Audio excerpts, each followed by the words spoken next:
pemirsa, apa kabar? Saya Eva Puspitasari. Dan saya Nur Fadilah, kita kembali lagi dalam dialog seputar kita, tempatnya kita bersuara. Salam inspirasi. Ya Fadil, seperti yang kita ketahui, 21 April 2016 kemarin, kita semua perempuan, terutama saya kaum wanita begitu, memperingati Hari Kartini. Dan semoga Hari Kartini ini menjadi momen para perempuan Indonesia untuk tetap bersemangat dan menunjukkan kepada dunia bahwa perempuan Indonesia bisa dalam berbagai hal begitu dia. Ya, makanya tema kita pada malam hari ini begitu, inspirasi dari perempuan Indonesia. Nah, tapi Fadil, kita nggak hanya berdua, begitu kita dengan narasumber kita, tapi sebelum kita memperkenalkan narasumber kita, kita akan saksikan terlebih dahulu makna Hari Kartini menurut Putri Indonesia Pariwisata. Berikut. Ya, bagi saya Hari Kartini itu merupakan momen di mana kita bisa nge-flashback ke belakang, di mana kita ketahui bahwa Ibu Kartini itu sudah memperjuangkan agar hak wanita itu bisa setara dengan pria. Dan momen ini saya gunakan untuk memperingati beliau dan tidak lupa akan jasa-jasa beliau. Karena hari ini kita hari ini kita menganggap bahwa pendidikan atau pekerjaan yang sama bagi wanita itu merupakan hal yang lumrah dan jangan sampai dilupakan. Semoga dengan adanya perjuangan beliau ini kita bisa lebih maju lagi ke depan dan dapat bermanfaat bagi nusa dan bangsa baik secara nasional dan internasional. Ya, bagi saya itu merupakan wanita yang tidak lupa akan adat istiadat yang ada di Indonesia, juga tidak lupa akan budaya dan agama yang ada di Indonesia. Dan semoga dengan budaya khas Indonesia kita itu, kita menjadi wanita yang terpandang di dunia, tetapi bukan berarti kita katrol dengan hal itu, tapi itu merupakan hal positif bagi kita dan hal plus bagi kita. Ya, jadilah wanita Indonesia yang independen, inspiratif, dan wanita Indonesia yang mampu bersaing di dunia internasional. Baik, itu dia dari tayangannya ya. Betul jadi sekali. intinya adalah menjadi wanita yang inspiratif. Nah, ini kita sudah menghadirkan narasumbernya. Baik, langsung aja Eva, kita sapa. Ada Mbak Angela Jelita Richardson dari founder Clean Up Jakarta. Halo, apa kabar Mbak Angela? Salam inspirasi. Salam inspirasi. Salam inspirasi. Luar biasa. Selanjutnya ada Mbak Wulan Donokusumo ya, founder Lentera Indonesia. Apa kabar Mbak Wulan? Kabar baik, selamat Salam malam. inspirasi. Salam inspirasi. Luar biasa. Ya, Luar ini biasa. adalah wanita-wanita inspirasi pemirsa. Betul sekali. Ya. Jadi ada yang satu dari komunitas atau dari Lentera Indonesia, yang satu lagi ada dari Clean Up Jakarta. Nah, kita pengen tahu dulu sebenarnya dari komunitas apa sih begitu ya? Saya mau ke Lentera Indonesia dulu. Nah, mungkin ke Mbak Wulan, bisa dijelasin dulu nggak nih Mbak? Lentera Indonesia itu apa sih? Iya, Lentera Indonesia sendiri adalah sebuah organisasi nirlaba yang didirikan di tahun 2011. Kami adalah sebuah kelompok dukungan yang menyediakan layanan psikososial bagi para penyintas atau survivor kekerasan seksual di Indonesia. Kenapa kami memulai organisasi ini? Tentunya berangkat dari kemirisan kami ketika melihat bahwa ternyata di masyarakat pemahaman tentang isu kekerasan terhadap perempuan dan kompleksitasnya masih sangat terbatas. Oleh karena itu yang menjadi pilar program kami yang pertama, selain program pemulihan untuk para penyintas kekerasan seksual, kami juga bercita-cita untuk bisa memperluas edukasi kepada masyarakat, baik itu perempuan, laki-laki, lintas semua golongan sosial, ekonomi, dan ras apapun. Luar biasa, inspirasi sekali. Inspirasi sekali begitu ya, Dil. Tapi kita ke Mbak Angela. Mbak Angela, kira-kira itu apa kalau sih Clean sebenarnya? Up Jakarta, wah kayaknya bersih-bersih nih ya. Ya, ada identik dengan sampahnya begitu. Iya, jadi Clean Up Jakarta dia itu acara tahunan dan tujuannya itu untuk meningkatkan masyarakat kepada masalah sampah dan keperluan untuk mendaur ulang. Jadi kepentingannya mendaur ulang karena sepertinya masyarakat masih belum mengerti ya, atau kesadarannya masih belum ada mengenai cara milah sampah di rumah, dan masalah membuang sampah sembarangan itu bisa membuat masalah yang besar seperti flooding bahasa Indonesia?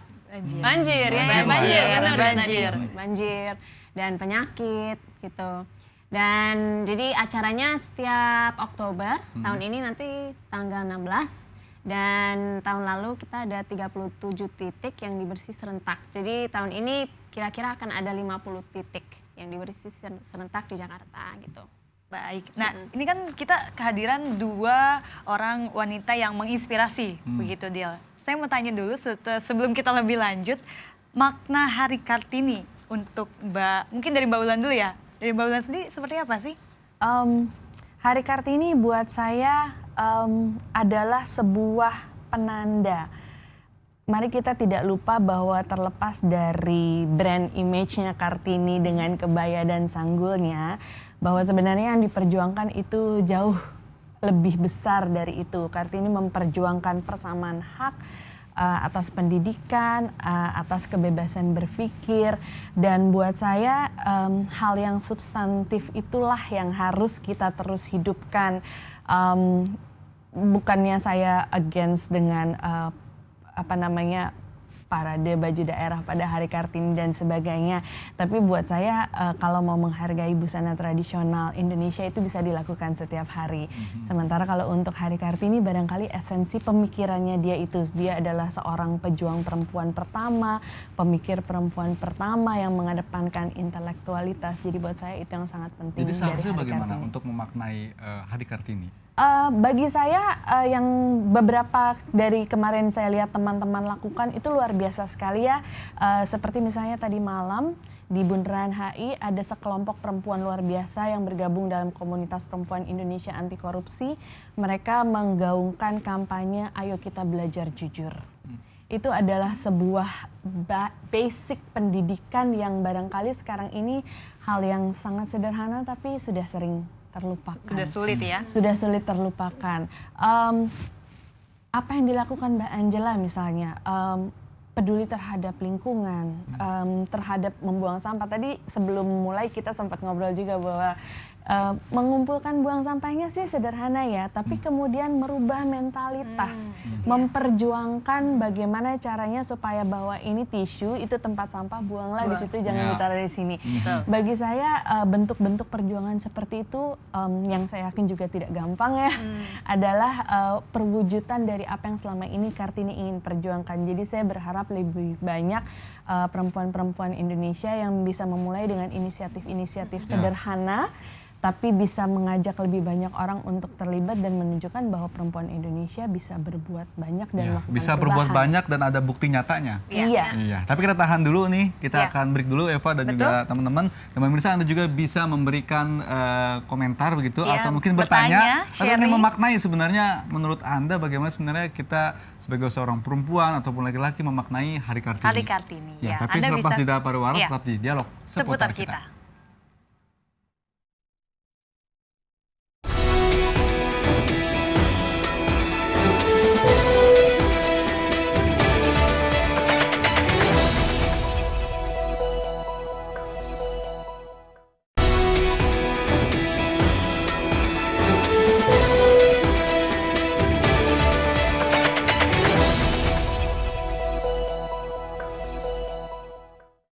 Terima kasih pemirsa, Anda masih bergabung bersama kami di Dialog Seputar Kita, tempatnya kita bersuara.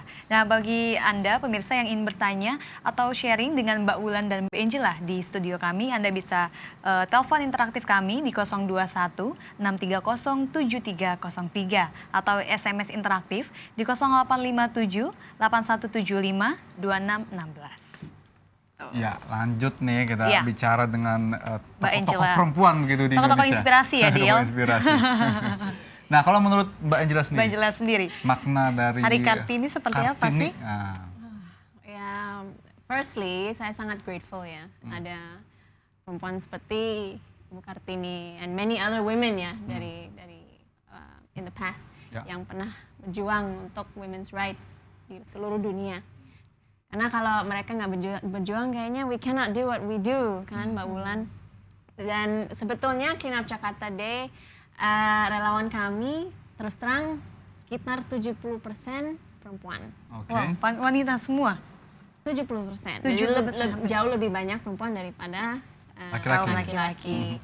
Dan usianya juga muda-muda, jadi sampai 20-an sampai early 30s, 30-an. Oke. Jadi memang ya, jadi mereka bukan cuma bicara cuma oh saya mau ikut sukarela, tapi terus terang they actually come, mereka datang turun ke jalan dan memungut sampah. Jadi it's amazing ya, hebat sekali. Ya, luar biasa. Ini sebenarnya sudah ada penelpon tadi nih ya. Ya. Mungkin kita bisa angkat dulu. Halo, seputar kita. Halo. Halo, seputar kita dengan siapa? Ya, selamat malam. Selamat malam. Ya, malam dengan siapa di mana, Pak? Ya, Sanusi Kaplale di Pamulang. Ya, silakan. Ya, silakan Pak Pak Sanusi. Sanusi. Ingin menanggapi apa Pak Sanusi? Ya, saya ingin menambahkan begini, bahwa ini kan perempuan itu adalah tiang negara. Jadi jelang Hari Kartini sekarang ini bukan saja sosok Kartini sebagai pahlawan nasional. Itu semua publik saya kira sudah tahu. Tetapi yang saya inginkan bahwa perempuan-perempuan Indonesia sekarang ini bisa memperjuangkan Ibu Tien Soeharto sebagai pahlawan nasional. Yang sampai sekarang kayaknya bicara Ibu Tien saja kayak seperti alergi. Kenapa? Ini ada apa sebetulnya? Ada apa sebetulnya dengan keluarga Ibu Tien Soeharto ini? Ya. Sampai sekarang Pak Harto saja tidak pernah diperjuangkan sebagai pahlawan nasional. Baik. Kenapa? Ada apa dan ada apa ini? Jadi langsung saja Pak.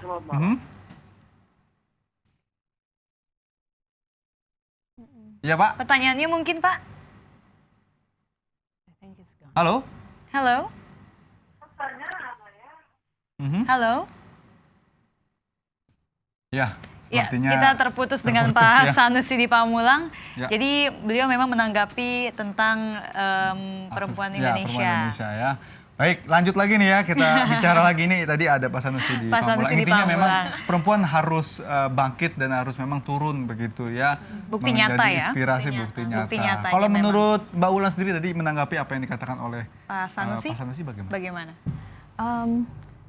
Saya tidak dalam kapasitas untuk bisa bilang profil seperti apa yang pantas dikategorikan sebagai pahlawan.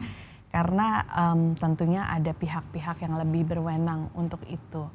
Tapi bagaimana kita ingin diingat tentunya tergantung dari apa yang kita lakukan semasa hidup kita. Ada pepatah harimau mati meninggalkan belang. Jadi belang macam apa yang mau kita tinggalkan. Dan tentunya itu kembali kepada apa yang kita percayai sebagai hal yang buat kita perlu untuk dilakukan perubahan. Oke, nah kalau dari komunitasnya sendiri apa yang sudah dilakukan? Sehingga memang menjadikan ada sesuatu perubahan begitu, apalagi kan fokusnya terhadap kekerasan terhadap perempuan. Ya.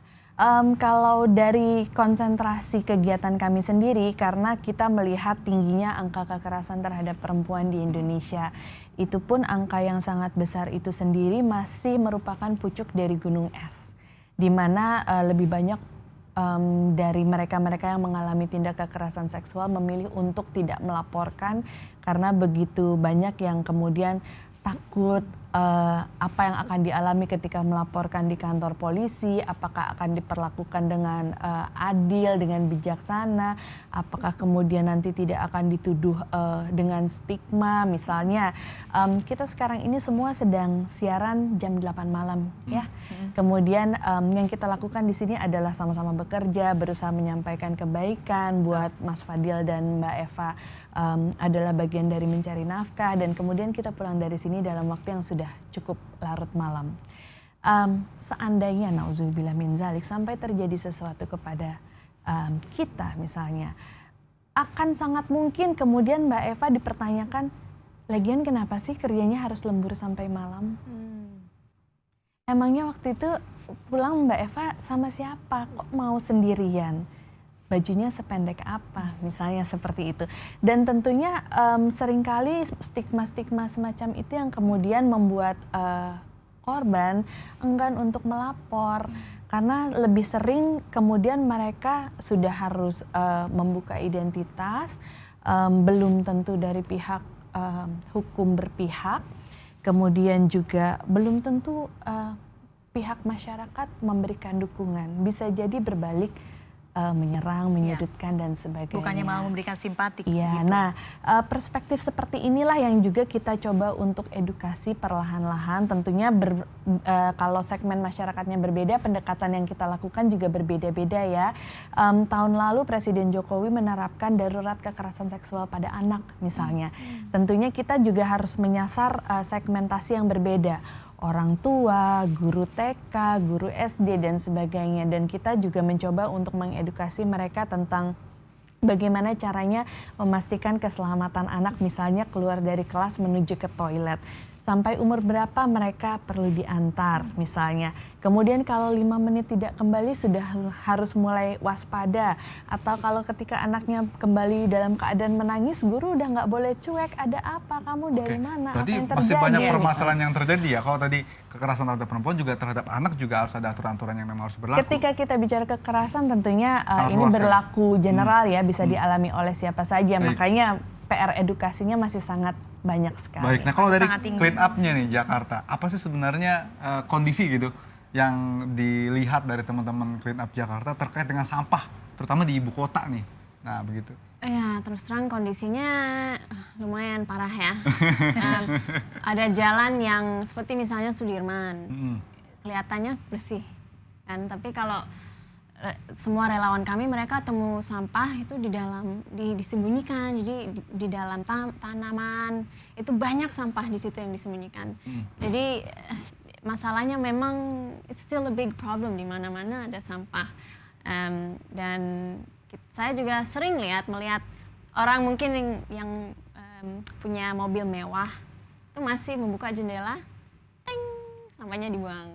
Jadi sampah sembarangan lah masih ya begitu ya. Iya masih, walaupun mungkin edukasinya lumayan tinggi, punya mobil mewah, jadi masih sepertinya dan ya salah satu tujuan Clean Up Jakarta Day itu memang untuk merubah mindset dan itu lewat bergotong royong. Jadi from doing you learn begitu. Jadi ya the problem is bad, tapi kita percaya bahwa kalau bisa bikin acara sangat besar, semua orang di Jakarta akan turun ke jalan, pasti kita bisa merubah mindset. Jadi kesadaran masyarakat sampai saat ini masih rendah terhadap sampah itu ya? Masih rendah. Dan feelingnya seperti, oh itu bukan masalah saya. Ada pemulung mereka yang bisa ngurus. Wah. Padahal itu sangat berdampak sekali. Iya. Itu dampaknya besar ya? Besar. Dan terus terang kalau nggak ada pemulung di Jakarta, saya nggak bisa imagine masalah sampahnya seperti apa. Jadi bukan banjir dari air lagi ya, banjir sampah nanti ya. Ini udah ada SMS yang sudah masuk nih. Ya, ada Dita di Lampung, karena dia menanggapi sepertinya menjadi perempuan Indonesia yang hebat tidak perlu menyandang embel-embel pahlawan yang penting menurutnya. Yang penting katanya dia mau berjuang, ya, punya tindakan nyata yang berguna bagi bangsa dan kaum perempuan lainnya di Indonesia. Waduh, luar biasa. Terima kasih buat Dita di Lampung. Di Lampung, ya. Wow. Jauh sekali dan terima kasih berarti sudah memaknai bagaimana menjadi inspirasi dari Kartini itu. Nah Mbak, aku mau tanya nih, ada nggak sih orang yang underestimate dengan komunitas yang didirikan? Mungkin dari Mbak Wulan dulu? Ketika kita mulai sesuatu yang mengarah kepada memperjuangkan kebaikan, itu kan biasanya kita akan menuntut perubahan. Perubahan adalah sesuatu yang banyak orang tidak nyaman. Jadi pasti akan banyak orang yang mempertanyakan, kenapa sih kita perlu melakukan ini? Kenapa kita perlu mengedukasi guru TK tentang waspada kekerasan seksual pada anak misalnya? Kenapa sih repot amat ngurusin orang yang buang sampah di mana-mana misalnya? Karena sangat alami ketika masyarakat itu berada dalam sebuah zona nyaman yang terbiasa dengan apa yang kadang-kadang sesuatu yang tidak normal, kemudian karena semua orang melakukan itu kemudian terjadi penormalan, dan ketika kemudian ada beberapa pihak yang menuntut ini nggak normal, ini nggak benar, ini harus diperbaiki bahwa masyarakatnya bisa lebih baik lagi. Segala sesuatu yang sifatnya transisi ke arah perubahan itu pasti akan menimbulkan pro dan kontra. Sebagian akan suka, sebagian pasti akan tidak suka. Tapi buat saya yakin Angela juga setuju dan teman-teman yang sama-sama sudah memilih untuk berjuang di sini sudah setuju, sepakat bahwa dalam setiap perjuangan there will never be an easy pathways, karena memang kita akan menembus hutan, dan hutan itu harus dibuka dan kita akan kena semak berdiri dan segala macam, itu resiko. Di underestimate, ya sudahlah, memang sudah ya kan memang. Tapi at least you were trying. Yes, itulah intinya. Yes. Gitu. Dan buat kita mereka-mereka yang kemudian memandang sebelah mata justru adalah mereka-mereka yang paling perlu diedukasi tentang tentang pentingnya isu ini. Baik, kita tahan dulu begitu sebelum kita ke Mbak Wulan. Silakan Dil. Ya baik pemirsa, nanti kita akan bahas lagi bagaimana sebenarnya menjadi tokoh wanita yang berinspirasi begitu ya. Tapi kita akan jeda dulu, kita saat lagi akan kembali tetap di Dialog Seputar Kita.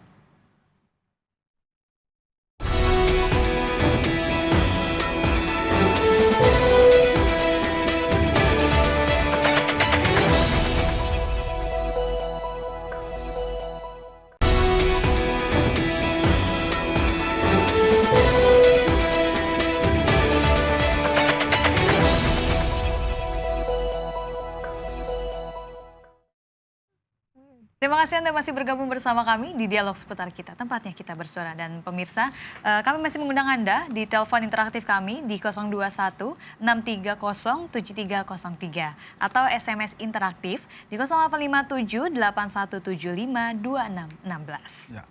Baik, nah ini kita lanjutin nih ya. Ya, perbincangan tadi kita ya sempat terputus gitu, Dil. Oke, kalau dari Mbak Angela.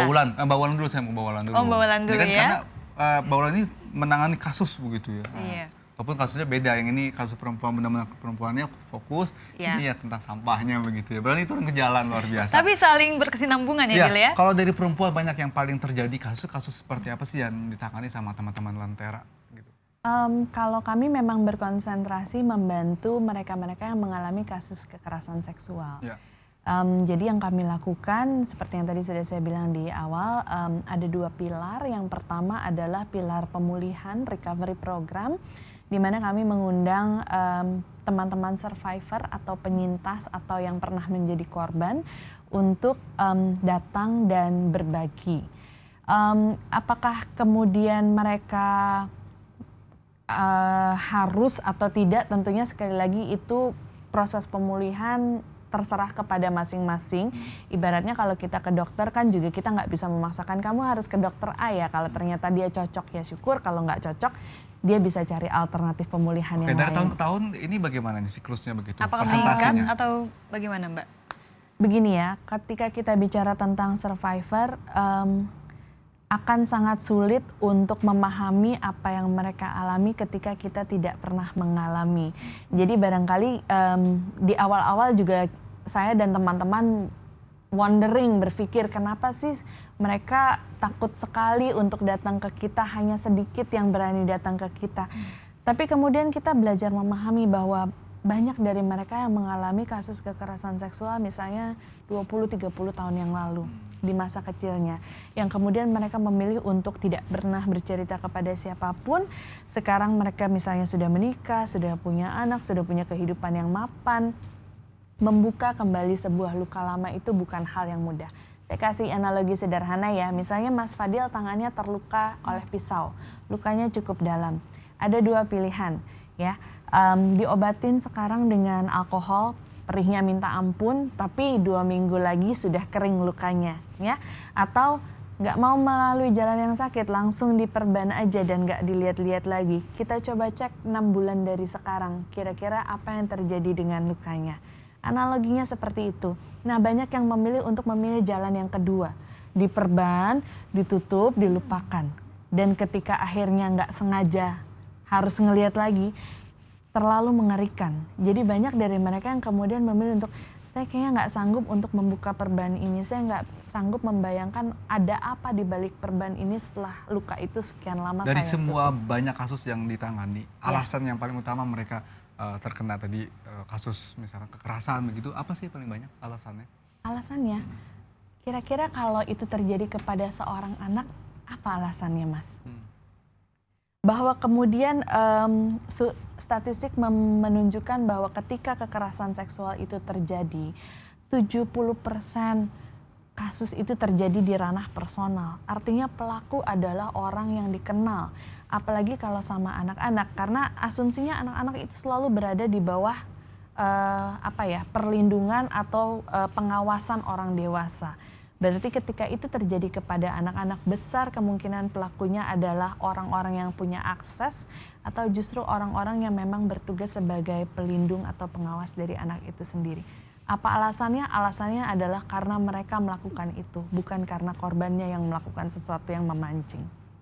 Berarti memang dari pelakunya sendiri? Yes. Ya. Itu sangat memprihatinkan. Sangat memprihatinkan ya, ya, begitu ya. Kami sampai. Ya, kita ke Mbak Anjela lagi nih. Waduh, kalau Mbak Anjela kan turun-turun langsung begitu ya Mbak Anjela ya. Terus sejauh ini bagaimana langkah sudah dilakukan? Nah, nanti bulan Oktober akan memulai lagi begitu. Nah, setelah memang sudah turut, akhirnya bergabung sama teman-teman, ini sampahnya akan dikemanakan begitu? Jadi kami bekerja sama dengan Dinas Kebersihan dan sampah. Jadi yang bikin acara Clean Up Jakarta Day spesial pakai telur itu karena sampahnya dipilah. Jadi oleh relawan mereka belajar sambil mengut sampah, value sampah. Jadi dipilah ya sampahnya. Nah, yang bisa didaur ulang sama Dinas Kebersihan Lingkungan didonasikan kepada bank sampah di Jakarta. Dan yang tidak bisa didaur ulang mau nggak mau harus ke Bantar Gebang. Jadi begitu. Tapi kira-kira 30% dari sampah yang kami temukan di jalan itu masih bisa didaur ulang. Tapi kalau orang bisa memilah sampah dari rumah, itu sebenarnya bisa sampah yang bisa didaur ulang bisa sampai 80%. Oke. Dari sampah-sampah yang ada? Iya, tapi masalahnya misalnya kertas ini.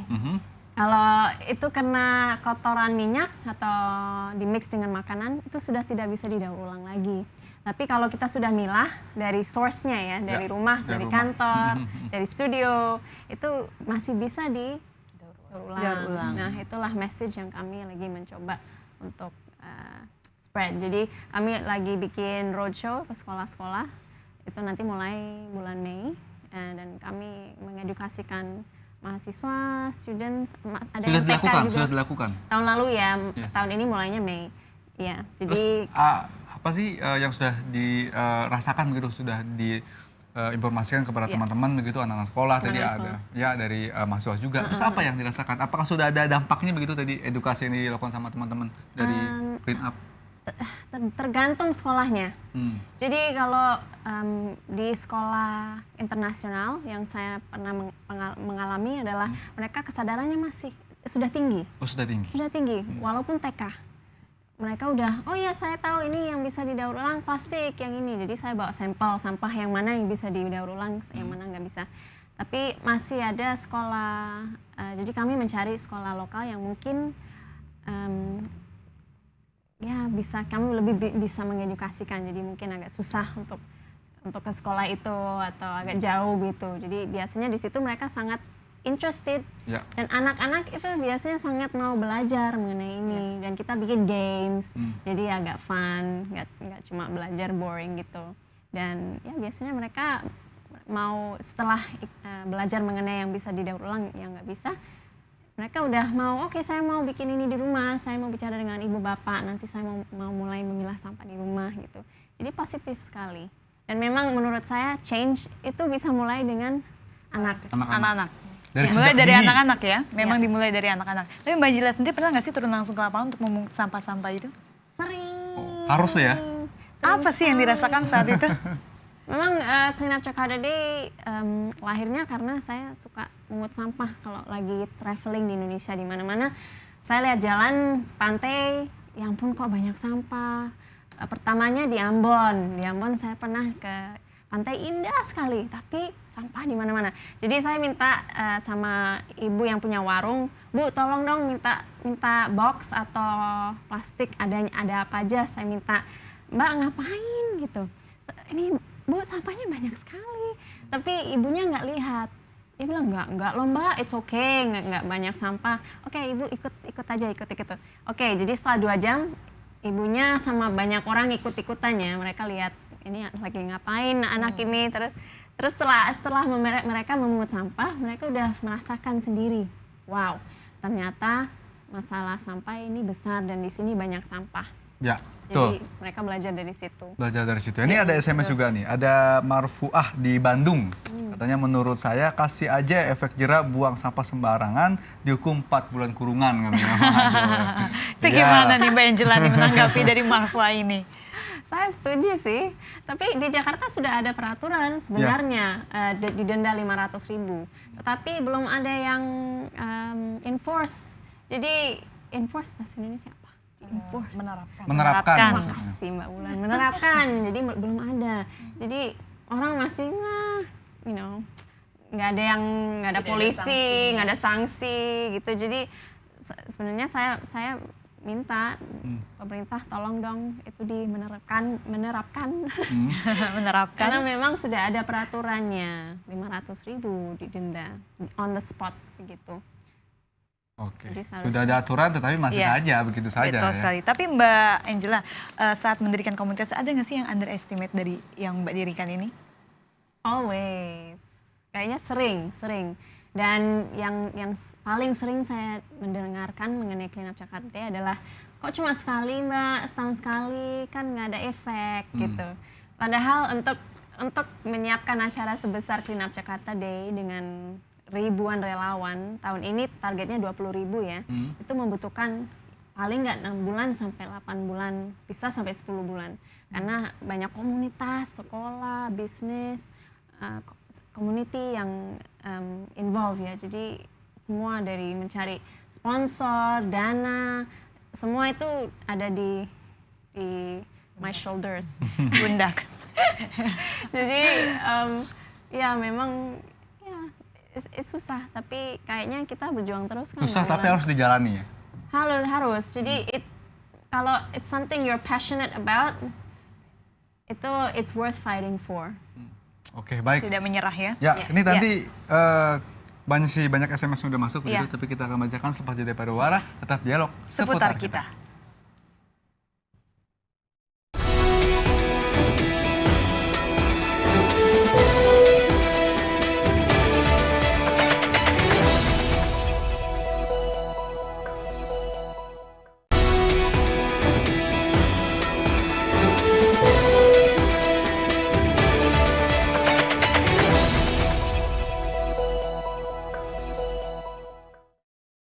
Terima kasih ini masih bergabung bersama kami di Dialog Seputar Kita, tempatnya kita bersuara. Dan pemirsa, kami masih mengundang Anda yang ingin bertanya, sharing dengan Mbak Ulan atau Mbak Angela, bisa telepon interaktif kami di 021-630-7303 atau di SMS interaktif di 0857-8175-2616. Ya, ini sudah ada SMS yang masuk nih ya. Ya. Ini dari Weni Sitorus di Pamulang. Nah, wanita yang hebat adalah wanita yang mampu bertahan di tengah zaman yang semakin kacau menurutnya. Sekalipun tidak bertitel, tetap bisa jadi inspirasi buat anak-anaknya dan keluarga. Wah, sepakat tidak? Sepakat ya? Luar biasa ya. Ada lagi nih, ada Eva di Depok ya. Bukan Eva ini ya, tapi ada Eva di Depok. Halo Eva. Pertama katanya dia salut sekali dan bangga buat Mbak Ulan dan Mbak Angela katanya yang hadir di studio. Saya mau tanya kegiatannya apa sih yang dilakukan di komunitas Mbak-Mbak ini? Terus apakah itu rutin dan seperti apa caranya kalau ingin bergabung bersama komunitas Mbak ini begitu? Ya. Mungkin ke Mbak Ulan dulu deh. Mbak Ulan dulu. So, pertanyaannya tadi? Kegiatannya apa aja? Kegiatan apa aja? Iya, rutin atau enggak? Terus bagaimana cara gabungnya? Sederhana aja. Kita kan memang ada macam-macam kegiatan. Ada kegiatan pemulihan dan ada kegiatan edukasi dalam bentuk berbagai macam campaign. Jadi kalau memang tertarik untuk bergabung sebagai volunteer atau apapun, silakan email kami di lenteraid@gmail.com. Nanti kami akan merespon dari situ. Tapi bisa bergabung ya? Kenapa? Kalau untuk bergabung sistemnya? Untuk bergabung saat ini yang kami butuhkan tentunya banyak volunteer ya, relawan untuk membantu berbagai kegiatan edukasi kami. Karena seperti bulan Juli ya, itu kan misalnya biasanya adalah masa-masa orientasi siswa baru. Nah, kebetulan kita juga nanti akan ada agenda untuk masuk ke sejumlah sekolah SMP dan SMA, memperkenalkan tentang isu-isu seputar safety behavior atau perilaku aman misalnya. Dan tentunya kalau misalnya kita mau masuk ke banyak sekolah, kita akan butuh banyak bantuan untuk menyampaikan pesan tersebut ke adik-adik SMP Sejauh dan ini SMA. programnya yang sudah dilakukan apa aja, Mbak? Yang sudah dilakukan kita memberikan edukasi dalam bentuk seminar, kemudian juga kita melakukan talk show, kita masuk ke sekolah, institusi, bahkan kita juga pernah beberapa kali memberikan edukasi untuk rekan-rekan jurnalis. Kenapa? Karena kita juga seringkali melihat media itu kan powerful banget ya untuk membentuk opini masyarakat.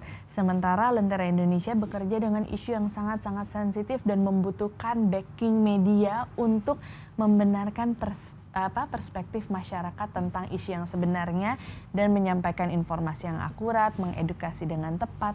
Cuma seringkali kita juga melihat ada ada bentuk-bentuk pelaporan yang kurang sensitif.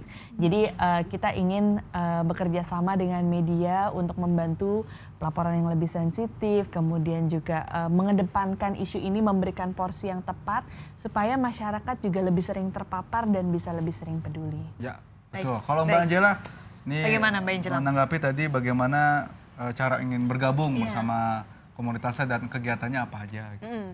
Jadi kami mencari relawan sebanyak-banyaknya untuk bergabung di Clean Up Jakarta Day nanti pada tanggal 16 Oktober hari Minggu. Nah, mereka bisa sign up, register di web kami www.cleanupjakartaday.org. Tapi nanti bukanya di bulan Mei. Registrasinya buka di bulan Mei. Nah, dari situ relawan bisa melihat peta dan lokasi clean up yang sudah ada di mana. Mereka bisa cari yang dekat rumah, registrasi di situ. Tapi silakan cek kembali di bulan-bulan mendatang karena hari-hanya masih lumayan jauh, cukup sekitar 4 bulan lagi ya, 4,5 bulan. Jadi masih akan ada banyak lokasi baru. Jadi keep checking back lagi. Tapi rencananya berapa lokasi untuk di Jakarta? Targetnya nih? 50 serentak. Dan tahun ini sebenarnya ada Bandung joining, Clean Up Bandung Day and Bali also. And di Kalimantan ada kota namanya Tabalong. Jadi mereka tahun lalu sudah bikin trial, tahun ini mau bikin official Clean Up Tabalong Day juga. Jadi tahun ini 4 kota serentak nanti. Ini jadi kegiatannya setahun sekali saat ini. Apakah nanti akan lebih dipercepat mungkin setahun 2 kali atau setahun 3 kali untuk melakukan kegiatan hal seperti ini begitu? Kalau Clean Up Jakarta Day tidak. Memang ada banyak komunitas yang kami bekerja sama dengan mereka sering mengut sampah, tapi acaranya yang lebih kecil begitu. Tapi jadi kami mengajak semua komunitas seperti itu untuk untuk membersihkan Jakarta at the same time. Jadi suara kami bisa keras sekali. Jadi kalau dengan satu hari dengan ribuan relawan di seluruh Jakarta, di Bandung, di Bali, jadi kami bisa bikin suara kami bisa didengarkan kayaknya oleh semua orang, oleh pemerintah, oleh dunia. Jadi dunia bisa lihat, oh sebenarnya orang Indonesia peduli. Karena kan belum lama lalu Indonesia sudah masuk berita dunia, karena Indonesia paling pembuang sampah plastik di dalam lautan yang paling tertinggi di dunia. Nah, itu kan itu berita negatif sekali. Jadi kami mau show dunia bahwa Indonesia peduli. Sudah ada sekarang plastik berbayar yang dilakukan oleh pemerintah. Baik berbayar. Iya. Itu bagus. Itu salah satu langkah yang positif sekali.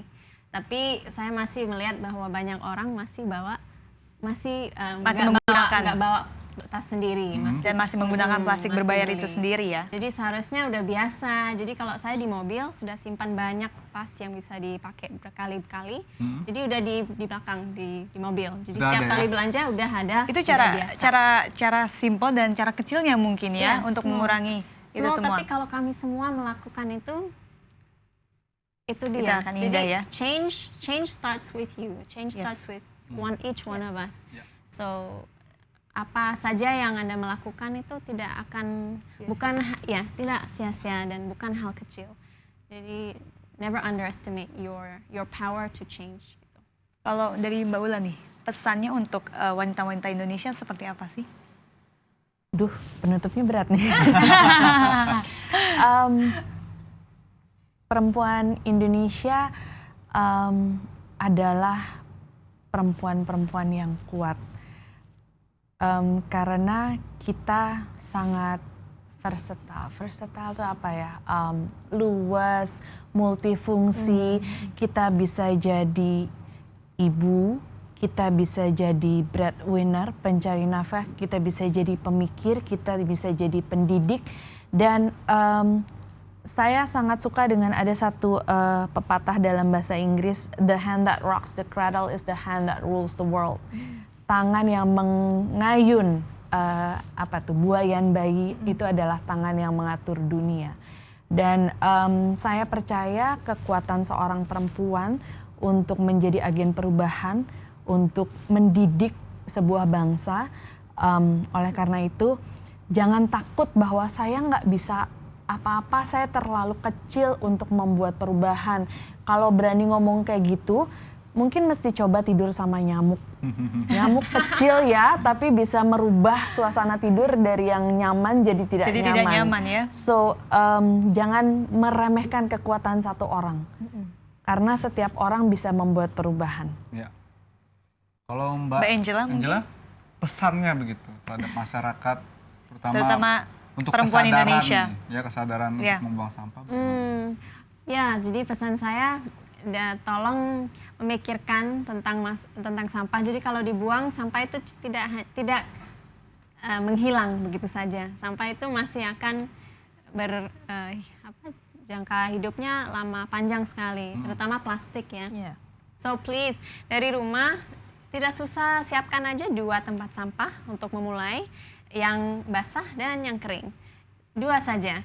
Dan itu akan bisa membantu nanti para pemulung, mereka kalau lagi bekerja sudah ada yang dipilah. Jadi sudah bisa di-save, nggak kotor kena makanan, minyak, dan itu 100% masih bisa didaur ulang.